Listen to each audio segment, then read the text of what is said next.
নবী করিম সাল্লাল্লাহু আলাইহি সাল্লাম ইন্তেকালের 5 দিন আগে থেকে জ্বরাক্রান্ত হলেন, রোগাক্রান্ত হলেন, জ্বরে আর মাথার যন্ত্রণায় অস্থির হয়ে যেতে লাগলেন। যেদিন তিনি ইন্তেকাল করবেন তার আগের দিনেও তিনি জোহরের নামাজ পড়ার জন্য সাহাবীদের কাঁধের উপরে ভর দিয়ে নামাজ পড়তে গেছেন। পা উঁচু করে নিতে পারেন নাই, পা টেনে টেনে নিয়েছেন। তিনি সেখানে খুতবা দিলেন, বললেন, ও আমার উম্মতেরা, এই পৃথিবীতে আল্লাহ রাব্বুল আলামিন তার এক বান্দাকে পৃথিবীর সব জাগতিক সম্পদ দিতে চেয়েছিলেন, কিন্তু সেই বান্দা সব জাগতিক সম্পদকে উপেক্ষা করে আল্লাহর সঙ্গে দিদার করা বেশি পছন্দ করেছেন। কেউ কিছুই বুঝলো না। হযরত আবু বকর রাদিয়াল্লাহু তাআলা আনহু খুব কাঁদতে লাগলেন। তিনি বুঝতে পেরেছেন যে এই পৃথিবীতে সমস্ত সম্পদ দিতে চেয়েছিলেন আল্লাহ যাকে, তার নাম বিশ্বনবী। তিনি সবগুলি উপেক্ষা করে আল্লাহর সঙ্গে দিদার করা বেশি পছন্দ করেছেন। আমরা অতি তাড়াতাড়ি নবীজি থেকে নবীর এতিম হয়ে যাব। পরের দিন ইশার নামাজের রক্ত হলো, আজান হয়ে গেল, মসজিদে মুসল্লিরা ভরে গেছে, সাহাবায়ে কেরাম সব এসে গেছেন। হুজুরের জন্য বহুক্ষণ অপেক্ষা করার পর হযরতে আবু বকর রাদিয়াল্লাহু তাআলা আনহু তিনি ইমামতির জায়গায় দাঁড়ায় গেছেন। নবীজি বেহুশ অবস্থায় ছিলেন ঘরের মধ্যে। হুশ আসার পর তিনি হযরত আয়েশাকে বললেন, আয়েশা, মসজিদে নববীতে এখন কি হতেছে? তিনি বললেন, নামাজ হচ্ছে। লোকেরা আপনার অপেক্ষা করেছে, কিন্তু আপনাকে না পাইয়া দীর্ঘক্ষণ অপেক্ষা করার পর আপনাকে না পেয়ে আমার বাবার ইমামতিতে তারা নামাজ পড়তেছে, কিন্তু মুসল্লিদের মধ্যে কান্নার রোল পড়ে গিয়েছে। তাদের ধারণা হয়েছে নবীজির জায়নামাজে যখন হযরত আবু বকর দাঁড়ায় গেছে, নবীজির পিছনে নামাজ পড়া আর আমাদের কিসমতে হবে না। নবীজি বলছেন, আয়েশা রে, মসজিদে নববীর দিকের দরজাটা খুলে দাও, আমি নামাজের দৃশ্য দেখতে চাই। দরজা খুলে দেওয়া হলো। নবীজি কোন রকম মাথা উঁচু করে মসজিদে নববীতে নামাজের দৃশ্য নিজে অবলোকন করে আবার শুয়ে পড়লেন। হযরত আয়েশা লক্ষ্য করে দেখেন নবীজির চোখের পানি দিয়ে কোনা দিয়া পানি বেয়ে বেয়ে পড়ছে। হযরত আয়েশা প্রশ্ন করলেন, ইয়া রাসূলুল্লাহ, নামাজের দৃশ্য দেখি কাঁদছেন কেন? হুজুর বলেন, আয়েশা রে, এটা কোনো দুঃখের পানি নয়, আমি কাঁদতেছি এই জন্যে, এই নামাজের জামাত কায়েমের জন্য তায়েফের ময়দানে অনেক রক্ত ঝরেছে, আবার উহুদের ময়দানে দান দান শহীদ হয়েছে, সাহাবায়ে কেরাম জীবন দিয়েছে। আজ আমি দেখতে পেলাম আমার উম্মতেরা জামাতে নামাজ পড়ছে। আমার ধারণা হলো ভবিষ্যতে কিয়ামত পর্যন্ত আমার উম্মতেরা এইভাবে জামাত বন্দী হয়ে নামাজ আদায় করবে। নবীজি আবার বেহুশ হয়ে বললেন, মসজিদে নববী থেকে আজ আর কেউ বাড়ি যায় না, সবাই কান্দে। আজ রাত বোধহয় নবীজি কাটাবেন না। মেয়েরা কাঁদতেছে, সাহাবায়ে কেরাম কাঁদতেছেন, আজওয়াজে মুতাহারাত তারা কাঁদতেছে। নবীজির আবার হুশ হলো, তাকায় দেখেন ঘরের মধ্যে কান্নাকাটি, মসজিদে নববীতে কান্নাকাটি। সব থেকে বেশি কাঁদতেছেন মা ফাতেমা। নবীজি হযরত ফাতেমার কান্না দেখে ইশারা করলেন, কাছে আয়। হযরত ফাতেমা রাসূলের কাছে গেলেন। নবীজি কানে কানে কি যেন বললেন, কান্নাটা বন্ধ হয়ে গেল। হযরত আয়েশা জিজ্ঞেস করলেন, মা, তোমার আব্বা তোমার কানে কি বললো আর কান্না বন্ধ হয়ে গেল?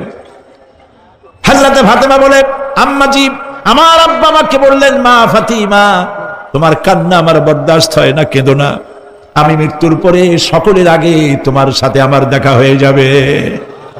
হযরত ফাতেমা বলছেন, আম্মাজি, আমি বুঝতে পেরেছি আমার আব্বার এই কথার অর্থ কি।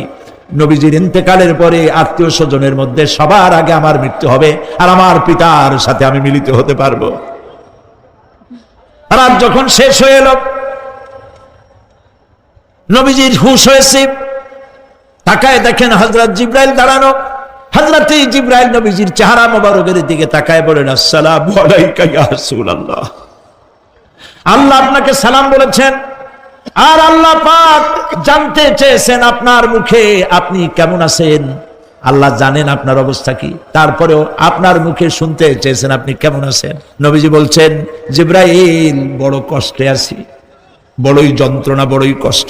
হযরত জিবরাইল বলছেন, ইয়া রাসূলুল্লাহ, আজকে এক নতুন ফেরেশতা আমি সাথে করে নিয়ে এসেছি। এই ফেরেশতা পৃথিবীর কোন নবী অথবা কোন মানুষের কাছে যাওয়ার জন্য অনুমতি চায় না, আজ আপনার কাছে অনুমতি ভিক্ষা চায় কাছে আসার জন্য। ওই ফেরেশতার নাম হচ্ছে মালাকুল মউত। হযরতে মালাকুল মউত বলেন, ইয়া রাসূলুল্লাহ, এই পৃথিবীতে আদম আলাইহিস সালাম থেকে নিয়ে পর্যন্ত কোন মানুষের জান কবজের জন্য আমার অনুমতি চাওয়া লাগে নাই, আর কোনোদিন লাগবে না। আজ আমি আসার সময় আল্লাহ বলেছেন আপনার জান কবজের জন্য আমি যেন আপনার কাছে অনুমতি ভিক্ষা চাই। নবীজি বলছেন, আমি যদি অনুমতি না দেই তো কি হবে? হযরতে মালাকুল মউত বলছেন, ইয়া রাসূলুল্লাহ, অনুমতি যদি না দেন আমি ফেরত চলে যাব। আমাকে সেভাবেই বলা হয়েছে। হযরতে জিবরাইল বলেন, ইয়া রাসূলুল্লাহ, আল্লাহ রাব্বুল আলামিন আপনার দিদারের ইন্তজার করতেছে। নবীজি বলছেন, মালাকুল মউত, তুমি জান কবজের কাজ শুরু করো। মালাকুল মউত যখন কাছে এসেছে, রাসূল জিজ্ঞেস করলেন, আয়েশা, ঘরে যে কয়েক টুকরা স্বর্ণ ছিল সেগুলোর কি অবস্থা? ছোট ছোট 6 টুকরা স্বর্ণ ছিল। হযরত আয়েশা বলছেন, হুজুর আমি এগুলো রেখে দিছি। হুজুর বলছেন, না, রাখতে পারবে না, আমার ইন্তেকালের আগে খয়রাত করে দাও। মুহাম্মদ সাল্লাল্লাহু আলাইহি ওয়াসাল্লাম আল্লাহর কাছে অবস্থায় উঠবে না যে তার ঘরের ভিতরে সোনা ছিল, দিয়ে দাও, খয়রাত করে দিয়ে দাও। হযরতে মালাকুল মউত রাসূলের জান কবজ শুরু করে দিলেন। রাসূলুল্লাহ জীবনের শেষ কথা বললেন, আসসালাত আসসালাত ওয়া মা মালাকাত আইমানুকুম। আমার উম্মতেরা বিদায় লগ্নে বলে গেলাম, নামাজ নামাজ, নামাজ ছেড়ে দিও না। প্রিয় ভাইরা, নবী করিম সাল্লাল্লাহু আলাইহি ওয়াসাল্লাম জীবনের শেষ কথা বলে গেছেন নামাজ। সেই নামাজে আমাদের যত সব অবহেলা। প্রিয় ভাই সব, আল্লাহ রাব্বুল আলামিন পরীক্ষার জন্য আমাদেরকে এই ময়দানে ছেড়ে দিয়েছেন। প্রশ্ন কি হবে আল্লাহ সব বলে দিয়েছেন। প্রশ্ন কি হবে? তোমার যৌবন, এ ব্যাপারে প্রশ্ন করা হবে। কোন পথে ইনকাম করেছো প্রশ্ন করা হবে। কোন পথে খরচ করেছো প্রশ্ন করা হবে। দ্বীনের ইলম যতটুকু হাসিল করেছিলে তার কতটুকু নিজে পালন করেছো, আর দ্বীনের দাওয়াত কতটুকু মানুষের কাছে পৌঁছায়ছো, প্রত্যেকটি ব্যাপারে কিয়ামতে আল্লাহর কাছে জবাব দিতে হবে। আপনাকে বাধ্য করা হয় নাই যে সেজদা না দিলে ফেরেশতা এসে ঘাড়ের উপরে পিটাবে, সুদ ঘুষ জেনা করলে পরে ঠ্যাং পিটায় ভেঙে দেওয়া হবে। না, আপনি বাধ্য নন। আপনি সম্মানিত জীব, আল্লাহ সম্মানিত প্রাণী আল্লাহ পাকের, সেই জন্য মানুষকে বাধ্য করা হয় নাই। অটোনমাস বডি, অটোনমি দেওয়া হয়েছে, আপনাকে স্বাধিকার দেওয়া হয়েছে। চন্দ্র সূর্যের ব্যাপারে স্বাধিকার দেওয়া হয় নাই। রাত এখন 7:35, সূর্যের বাপেরও ক্ষমতা নাই বাংলাদেশে এখন উকি মারে। তো দুনিয়ার ময়দানে আপনি যা কামাই করবেন এখানে রেজাল্ট আউট হবে, এখানে আপনি পাবেন ফল, এখানে পাবেন। যা করবেন এখানে গাছ লাগাবেন, ফল লাগাবেন, এখানে পাবেন। আর আল্লাহর জন্য যেটা করবেন সেটার ফল, সেটার রেজাল্ট কিয়ামতে বাইরে হবে। সুবহানাল্লাহ। এখানে পরীক্ষা দিয়ে যদি কেউ ফেল করে, ম্যাট্রিক পরীক্ষা দিয়ে ফেল করেছে, ফাজেল পরীক্ষা দিয়ে ফেল করেছে, আবার পরীক্ষা দিয়ে পাস করার সুযোগ আছে, আবারও ফেল করেছে, আবারও পরীক্ষা দিয়ে পাস করার সুযোগ আছে। 10 বার যদি ফেল করে আরো 10 বার পরীক্ষা দিয়ে পাস করার সুযোগ আছে। কিন্তু কিয়ামতের দিন আল্লাহ রাব্বুল আলামিনের জীবনের পরীক্ষায় কোনো মানুষ যদি আল্লাহর আদালতে ফেল করে বসে একবার, দ্বিতীয়বার পরীক্ষা দেওয়ার আর কোনো সুযোগ নাই। এই পৃথিবীতে যদি কেউ নিম্ন আদালতে মামলায় হেরে যায়, জজ কোর্টে করবে, যদি হেরে যায় হাইকোর্টে করবে, হেরে গেলে আপিল করবে সুপ্রিম কোর্টে, সুপ্রিম কোর্টেও যদি হেরে যায় তাহলে প্রেসিডেন্টের কাছে আপিল করবে। সুযোগ আছে কয়েকবার।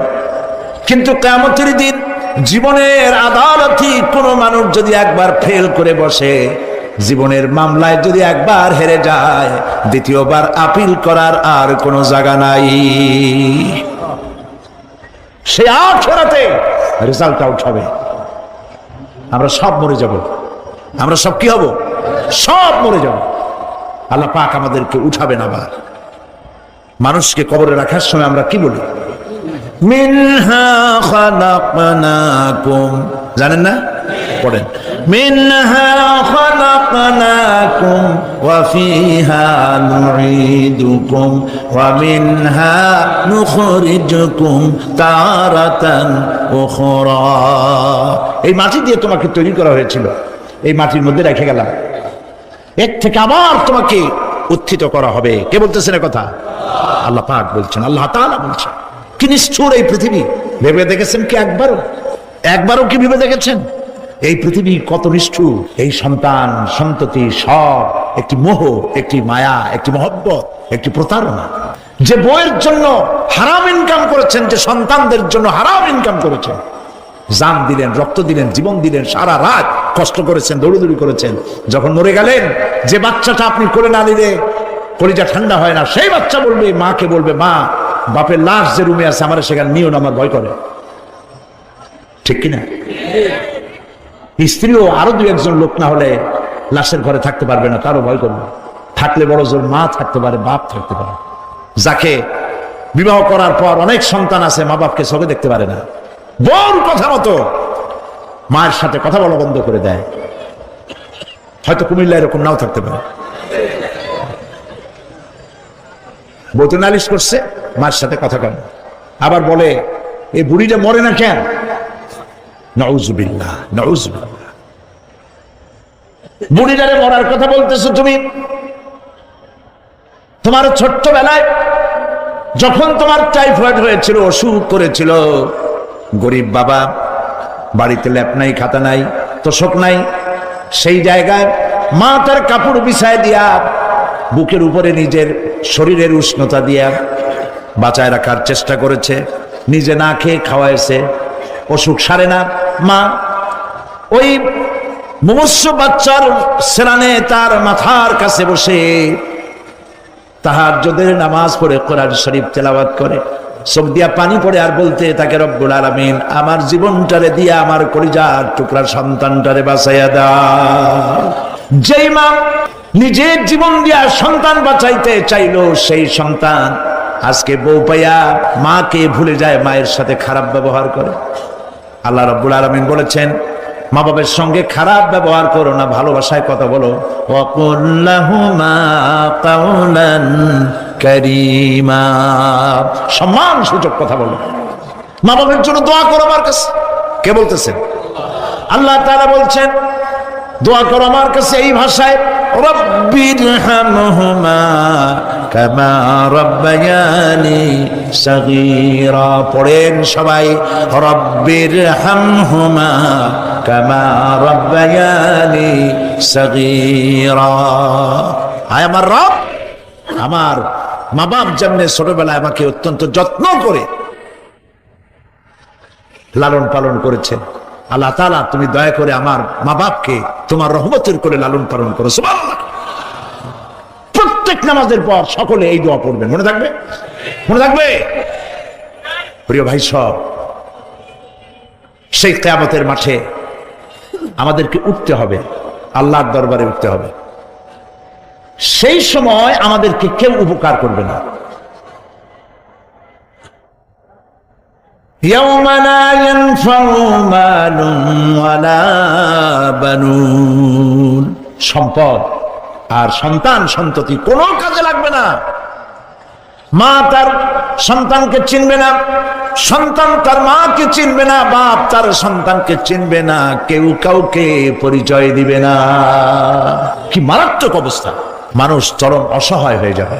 চতুর্দিকে ফেরেশতার আনাগোনা, সূর্য মাত্র 1 হাত উপরে, প্রচন্ড তাপ নিয়ে সূর্য অবস্থান নেবে, মাথার চান্দি ফেটে গিয়ে গুনাহগারের মাথার মগজ গলে গলে পড়তে থাকবে।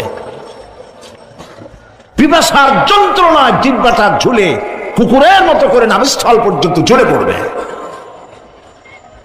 কেউ উপকার করবে না, কেউ জিগাবেও না। অনেক লোক আছে পীরের কাছে মুরিদ হয় আর মনে করে পীর সাহেব তারে কিয়ামতে সুপারিশ করবে। অসম্ভব। আয়াতুল কুরসির মধ্যে আমরা পড়ি, মান যাল্লাযী ইয়াশফাউ ইনদাহু ইল্লা বিইজনিহি। কে আছে এমন, কার হিম্মত আছে আল্লাহ পাকের বিনা অনুমতিতে কথা বলে? সুবহানাল্লাহ বলে। কোথার পীর, কোথার খাজা বাবা হারায় যাবে। ইব্রাহিম আলাইহিস সালামের মতো পয়গম্বর কি মনে করে? আল্লাহর খলিল। ইব্রাহিম আলাইহিস সালাম আল্লাহর কি? আল্লাহর খলিল।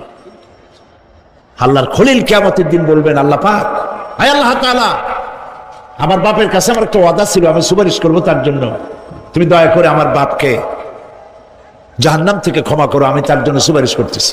আল্লাহ তাআলা বলবেন, ইব্রাহিম তোমার সুপারিশ মঞ্জুর হলো না। কথা বুঝতেছেন না? বুঝতেছেন না?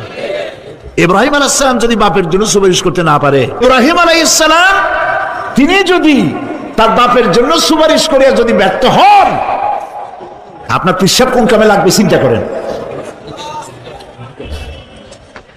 নবী করিম সাল্লাল্লাহু আলাইহি ওয়াসাল্লামকে প্রশ্ন করা হয়েছে, হে রাসূল আপনার আব্বা আম্মার অবস্থা কি হবে? কথা কি শোনেন নাকি? আপনার আব্বা আম্মার অবস্থা কি হবে? নবী করিম সাল্লাল্লাহু আলাইহি ওয়াসাল্লাম বলেছেন, আমি আমার আব্বা আম্মার কোনো উপকারে আসব না। ইন্না লিল্লাহি ওয়া ইন্না ইলাইহি রাজিউন। তাহলে কোন সাহসে মনে করতেছেন কোন পীর কোন একটা বিদেশ থেকে দেশের থেকে একটা নাজিল হলো আর ওইটার পিছনে পিছনে দৌড়াবেন, সে আপনারা নাজাত দেবে, তার পায়ে চুমা খাবেন? এই পায়ে হাত দিয়ে কত মুসিবত বাঁধতেন। টাকা ইনকাম করার জন্য মানুষকে ভুল পথে পরিচালিত করছে অনেক পীর, আছে না? খালি মানুষের টাকা দেয়, জামায় অনেক পকেট, খালি টাকা নেওয়ার সমানে ডুবাইতে থাকে চতুর্দিক দিয়ে। বাইরে বোঝার উপায় নাই, কিন্তু অনেক পীর আছে এমন, ঢাকা শহরে বড় বড় মার্কেটের মালিক, আমি জানি বড় বড় মার্কেটের মালিক, বিরাট ব্যবসায়ী, জামা পরিষ্কার করে না 2 মাসেও। মানুষকে দেখাবার জন্য গামছাটা নাকের কাছে ধরে ফত ফত করে আওয়াজ করে, মনে হয় যেন কাঁদতেছে। আজ বিশাল হাবিজাবি জিকির শিখায়, লা ইলাহা কতক্ষণ, ইল্লাল্লাহ কতক্ষণ, আল্লাহ আল্লাহ কতক্ষণ। কোথায় পাইছো ইল্লাল্লাহ? ইল্লাল্লাহ কিসের জিকির? ইল্লাল্লাহ মানে কি? আল্লাহ ছাড়া, আল্লাহ ছাড়া, আল্লাহ ছাড়া, আল্লাহ ছাড়া কি? কাজী রাসূলুল্লাহ যা করেন এগুলি বেদাত। এই সব পীরের পাশে যাবেন না, মনে থাকবে।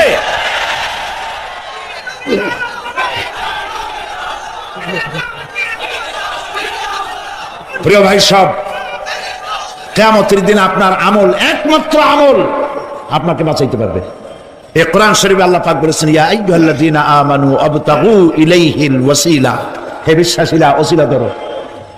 ধুরন্ধর এক শ্রেণীর লোকেরা এর অর্থ করেছে পীর ধরো। দুনিয়ার কোন তাফসীর, যত মুফাসসির পৃথিবীতে জন্মগ্রহণ করেছেন, কোন মুফাসসির এটা বলেন নাই আবতাগু ইলাইহিল ওসিলার মানে হলো পীর ধরো। বরং সমস্ত তাফসীর মুহাক্কিকিন বলেছেন আবতাগু ইলাইহিল ওসিলা আই আমলে সালেহ, নেক আমলের ওসিলা ধরো। সুবহানাল্লাহ, নেক আমলের ওসিলা ধরো। প্রিয় ভাই সব, ধান্দাবাজি ছাড়তে হবে। কিয়ামতের দিন মানুষ একেবারে অসহায় হয়ে যাবে, কেউ সাহায্য করবে না।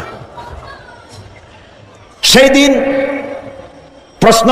প্রশ্নপত্র সামনে আসবে, আমলনামাগুলি বেঈমানের পিছন দিক থেকে বাম হাতে আসবে, আর ইমানদারের সামনে থেকে ডান হাতে আসবে।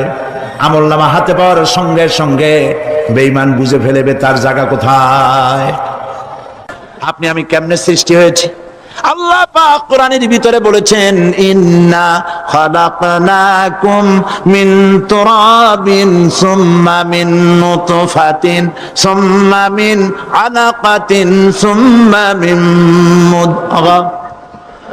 নিষ্প্রাণ মাটি দিয়ে তোমাকে উৎপন্ন করা হয়েছে, নিষ্প্রাণ মাটি উপাদান দিয়ে তোমাকে তৈরি করা হলো। মায়ের পেটের ভিতরে এক ফোঁটা নাপাক পানি জমাট রক্তে পরিণত হয়ে গেল, জমাট রক্ত আস্তে করে গোস্ত পিণ্ড হলো, গোস্ত পিণ্ডকে সুন্দর করে সাজায়া হাড্ডি গুড্ডি বানায়া স্ট্রাকচার তৈরি করে তার উপরে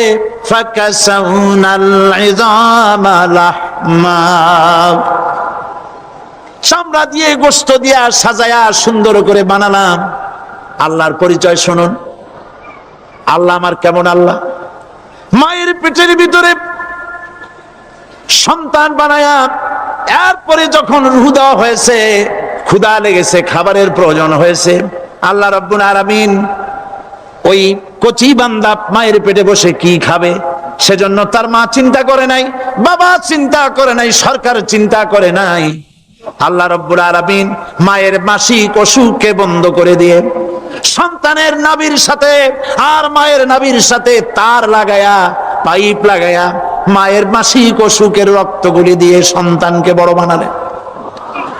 মুখ দিয়া এই রক্ত পান করালেন না, মুখটাকে পবিত্র রেখে দিলেন যাতে করে পৃথিবীতে আসার পর ওই মুখ দিয়া আল্লাহ রব্বুল আলামিনের জিকির করতে পারো।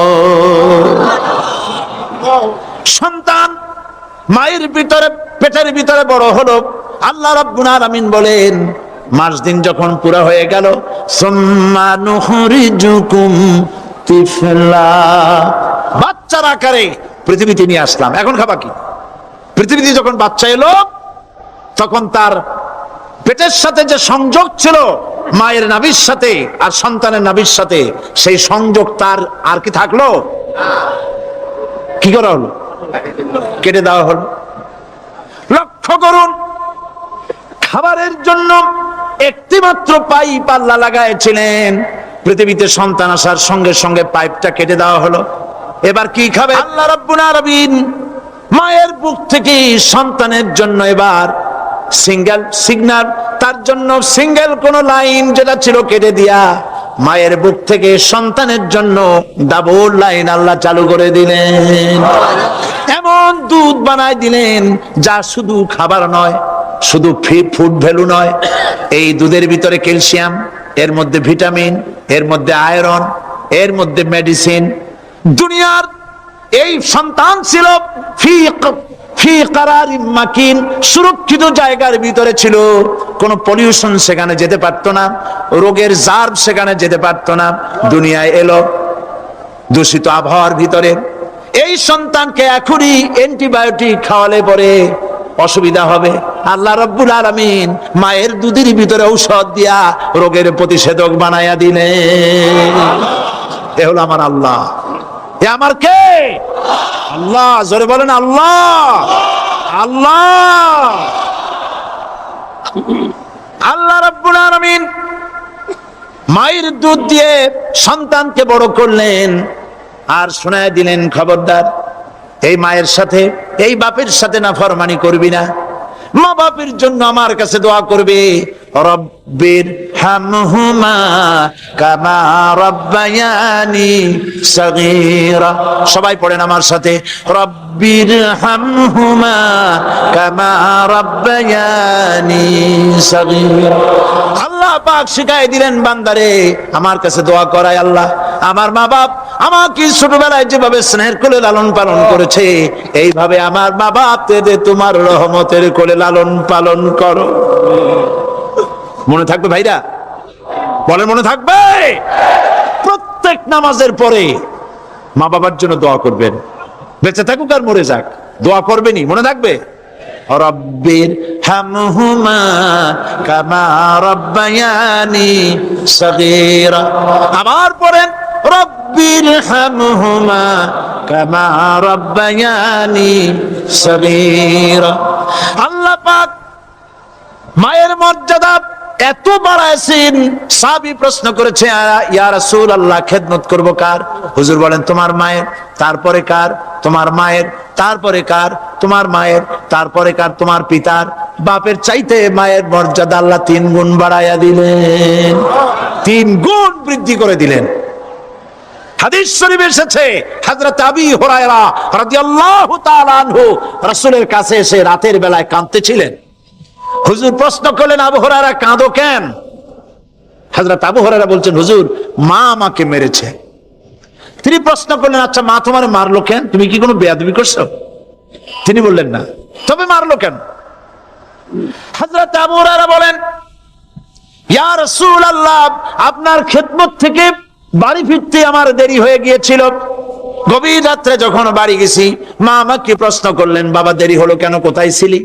তাম পৃথিবীর মানুষ যেই কদম মোবারক চুমু দিতে পারলে ধন্য হয়ে যায়, সেই আখিরি জামানার পয়গম্বর নবী মুহাম্মদ রাসূলুল্লাহ সাল্লাল্লাহু আলাইহি সাল্লামের দরবার থেকে আসতে আমার দেরি হয়ে গেছে। ইয়া রাসূলুল্লাহ আমার মা আপনার নাম শুনে তার গা জ্বলে উঠলো, তিনি কাফের মুশরিকা। আপনার নাম শুনে অগ্নি শর্মা হয়ে আমাকে ধরে পিটানো আরম্ভ করলেন আর বললেন, আবু হুরায়রা হয় মুহাম্মদ সাল্লাল্লাহু আলাইহি সাল্লামের বাড়ি ছাড়বি, নইলে আমার বাড়ি ছাড়বি, কি করবি বল? মার খেতে খেতে আমি বললাম, মা তোমার গায়ে যত শক্তি আছে আমারে মারো, তোমার বাড়ি শুদ্ধ। তাম তাম দুনিয়াটা ছেড়ে দিতে পারি, মুহাম্মদ রাসূলুল্লাহর কদম মোবারক ছেড়ে দিতে পারি না। আল্লাহ, হুজুর আমার মা গলা ধাক্কা মেরে আমাকে বের করে দিয়েছেন। হুজুর বলছেন, আবু হুরায়রা, মা তোমাকে মেরেছে আর আমার কাছে নালিশ করছো, আমি তোমার মায়ের কোনো বিচার করতে পারবো না। সুবহানাল্লাহ, এত বড় পাওয়ারফুল নবী, শানওয়ালা, ইজ্জতওয়ালি, বরকতওয়ালি, এত বড় নবী বলছেন মা মেরেছে, আমার করার কিচ্ছু নাই। সুবহানাল্লাহ। তোমার মা মুশরিকা হোক আর যাই হোক, তোমার মা। সুবহানাল্লাহ বলেন। আমার বন্ধুগণ, হযরত আবু হুরায়রা বলেন, ইয়া রাসূলুল্লাহ, মায়ের বিরুদ্ধে কোনো অভিযোগ নিয়ে আমি আপনার কাছে আসি নাই। হুজুর বললেন, কেন আসছো বলো খুলে। আবু হুরায়রা বলেন, হুজুর আমি জানি আপনি আল্লাহর দরবারে যদি কোনো ব্যাপারে হাত তোলেন আল্লাহ মঞ্জুর করে ফেলেন। আপনি দয়া করে আমার মার জন্য দোয়া করেন, আল্লাহ যেন হেদায়েত দিয়ে দেন। আমার নবীজি দুখানে হাত উত্তোলন করলেন, বললেন, আল্লাহুম্মা ইহদি উম্মা আবি হুরায়রা, আয় আল্লাহ আমি দোয়া করতেছি আবু হুরায়রার মাকে হেদায়েত নসিব করো। হুজুর হাত তুলে মোনাজাত করছেন, আবু হুরায়রা দৌড় দিলেন বাড়ির দিকে। কয়েকজন সাহাবী হযরত আবু হুরায়রার জামা টেনে ধরেছে, এই ভদ্রলোক দৌড়ায় কেন? এত শান্ত মানুষ, কখনো গরম হয়ে কারোর সঙ্গে কথা বলে না। এই মানুষটা দৌড়ায় কেন? কোনো বিপদ হইল নাকি? জামা টেনে ধরে বলে, আবু হুরায়রা দৌড়াও কেন? হযরত আবু হুরায়রা বলেন, জামাত ছেড়ে দাও, কোনো বিপদ আমার হয় নাই, আমি দৌড়াইয়া বাড়ি যাই দেখতে চাই। আমি দৌড়াইয়া আগে বাড়ি যেতে পারলাম না, আমার নবীর দোয়া আগে আমার বাড়ি চলে গেছে, আমি এটা দেখতে চাই। হযরত আবু হুরায়রা দৌড়াতে দৌড়াতে বাড়ি চলে গেছেন। দরজায় নক করলেন, ভেতর থেকে আওয়াজ এলো, কে? তিনি বললেন, আমি আবু হুরায়রা, মা দরজা খুলে দাও, আমি তোমার সন্তান। মা বললেন, বাবা অপেক্ষা করো, দরজা খুলতেছে। হযরত আবু হুরায়রা বলেন, মায়ের গলার আওয়াজের ভেতরে কুফরি কর্কশতা পেলাম না, মায়ের গলার আওয়াজের ভেতরে তাওহীদের নরমিয়াত পেলাম। আমার কাছে মনে হলো আমি আবু হুরায়রা বাড়ি আসার আগে নবীজির দোয়া আল্লাহর আরশে পৌঁছে গেছে। আবু হুরায়রা বলছেন, মা আমার কিছুক্ষণ পরে ঘরের থেকে বেরিয়ে এসেছেন, আমি দেখলাম মায়ের শরীর ভিজা, মাথার চুল দিয়া পানি টপকাচ্ছে। মা আমার বললেন, বাবারে তোমাকে মারার পর আমি নিদারুণ অনুশোচনায় পড়েছিলাম, মনে মনে ভাবলাম, আহারে আমার সন্তানরা আমি কেন মারলাম? সে তো কোনো খারাপ কাজ করে নাই, কোনো খারাপ জায়গায় যায় নাই।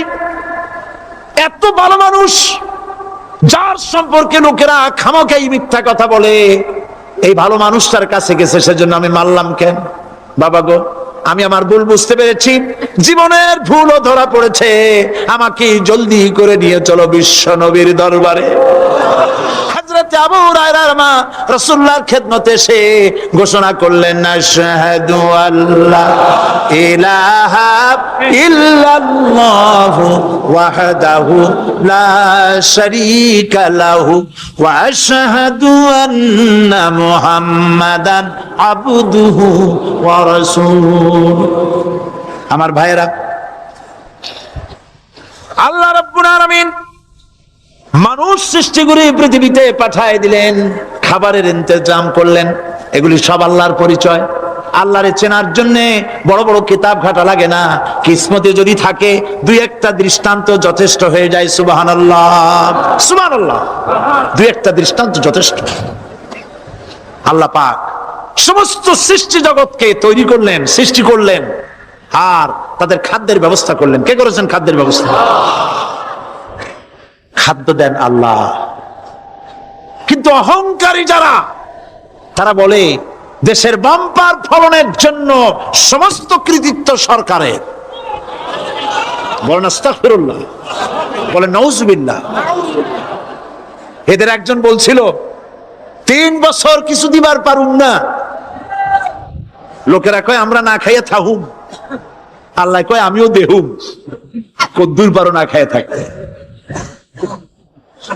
ফসল কে দেন? জোরে বলেন, কে দেন? বাম্পার ফসলের ফলনের দাবি সরকার করতে পারে না, এটা কুফরি, এটা শিরক। জমিনের ফসল কে দেন? আকাশের বৃষ্টি কার? পানি কার? সার কার? সব আল্লাহ পাক। আল্লাহ পাক কোরআন শরীফে বলেছেন, লাইন শাকারতুম লাযীদান্নাকুম ওয়া লাইন কাফারতুম ইন্না আযাবী লাশাদীদ। আমার নিয়ামতের শুকর যদি আদায় করো বাড়ায় দেব, আর যদি কৃতজ্ঞ হও শুকরিয়া আদায় না করো মস্ত বড় শাস্তি দেব। ফসল দেই আমি, আর শুকরিয়া আদায় করো তোমার বাজানে, ঠিক কিনা? শুকরিয়া আদায় করে কার? বাজানে। একটা লোকের, একটি মানুষের যেই প্রশংসা এই সরকার করলো বিগত 4.5 বছর ধরে, একটা মানুষের যত জিকির করলো, প্রশংসা করলো, ছবি টানাইলো, যদি এতটা জিকির এতটা স্মরণ আল্লাহ রাব্বুল আলামিনের করতো, ওদের জন্য আল্লাহর জান্নাতের দরজা খোলা হয়ে যেত। প্রশংসা করবে কার? চিল্লায় বলুন। আল্লাহ পাকের প্রশংসা করবে। খেতে দেওয়ার মালিক তিনি। আল্লাহ পাক বলছেন আল্লাহকে, তার পরিচয় আল্লাহ তুলে ধরেছেন, ওয়ামা মিন দাব্বাতিন ফিল আরদি ইল্লা আলাল্লাহি রিজকুহা। এই পৃথিবীর ভিতরে এমন কোন বিচরণশীল জীব নাই যার রিস্কের দায়িত্ব আমি আল্লাহ গ্রহণ করি নাই। সুবহানাল্লাহ বলবেন না? রিস্কের দায়িত্ব কার হাতে? আচ্ছা দেখুন তো, পৃথিবীর সমস্ত সরকারের কাছে বিভিন্ন মন্ত্রণালয় আছে না? খাদ্য মন্ত্রণালয় বলে কোন মন্ত্রণালয় আছে কিনা? আছে। খালি কয় খামু আর খামু। খাদ্য মন্ত্রণালয় আছে, থাকার পরেও মানুষ না খাইয়া মরে, ঠিক কিনা? এবার একটু তাকান তো, জ্ঞানের চক্ষু দিয়া তাকান।